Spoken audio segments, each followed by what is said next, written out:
ก็ยังกลคือความรักของเราสองคน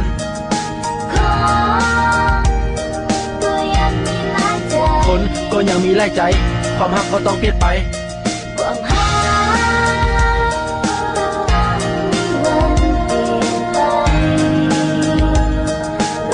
เพราะว่าโลกนี้นั้นมันบ่มีสิ่งใดที่จะขาดเดาใดและคงอยู่อย่างแน่นอนเขารู้จักกันมาเกือบได้2 ปีสิเข้าและค่อยกับเจ้าก็มีความสุขเสมอมามีความสนิทสนมพอไปเห็นแล้วก็ต้องอิจฉาแต่ว่าอันนี้จ้าโลกนี้มันบ่เที่ยงเพราะโลกนี้มันเงียงเบิ่งแล้วคือค่อยมีกรรมก็ฮู้อยู่ว่าสิเจ็บก็ฮู้อยู่ว่าสิซ้ำตกเป็นคนทุกข์คนจนเป็นคนที่ดินสันต่ำพัดบ่ยอมเบิ่งตัวเองบ่ยอมเบิ่งเงาในน้ำตัวเองเป็นคนขี้หายพัดไปลงหักคนงามข้ามเจ้าเป็นคนหน้าตาดีแต่ไผก็เว้าว่าเจ้าใจดำยังไปซ้อ5 บอลเจ็บยังไปซ้อ5 บอลซ้ำแนวมายิ้มให้ค่อยลงจนบางหัวปักหัวปั๊มยังมาย้ำว่าคิดฮอดยังมาย้ำว่าคิดถึงคำท้าสาบานกับฟ้ากับสิ่งศักดิ์สิทธิ์ข้างถึงว่าจะหักไว้คนเดียวสายไล่คนดาวบ่เบิ่งจะเป็นที่เพิ่งใจค่อยดวงน้อยๆซื้อต่อกันแต่เสียดายลิ้นเจ้านั้นมันพัดบ่มีกระดูกมันเฮ็ดให้ค่อยเป็นสุขและยังให้ค่อยเป็นทุกข์ด้วยคำง่ายๆจากปากเจ้าเป็นคำเว้าเพียง3 คำมันเฮ็ดให้ค่อยยิ้มเข้ามันเฮ็ดให้ค่อยอิ่มน้ำอยากได้ยินแต่เสียงเจ้าอยากอยู่ได้อยากอยู่นะแต่ตุกตาบ่น่าใจดำมาหักอกค่อยใดเจ้าแม่นเจ้าเนาะเจ้าคนซื้อตุกตาค่อยขอจำคนซื้อตุกตานี่ค่อยขอจำ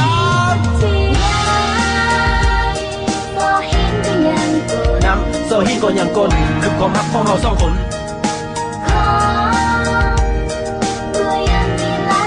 คนก็ยังมีหลายใจความรักก็ต้องเปลี่ยนไป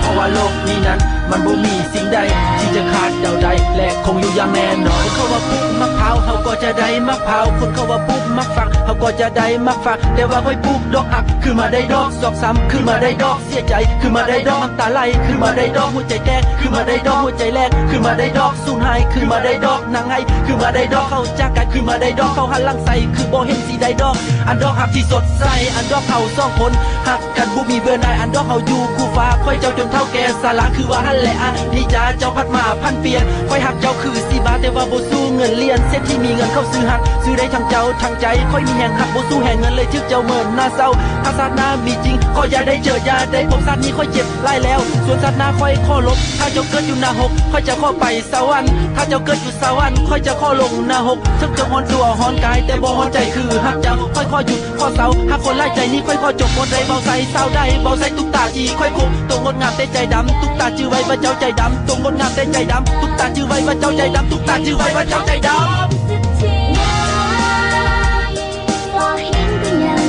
น้ำโซหินก็ยังกลคือความรักของเราสองคน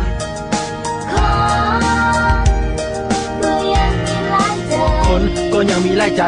ความรักก็ต้องเปลี่ยนไป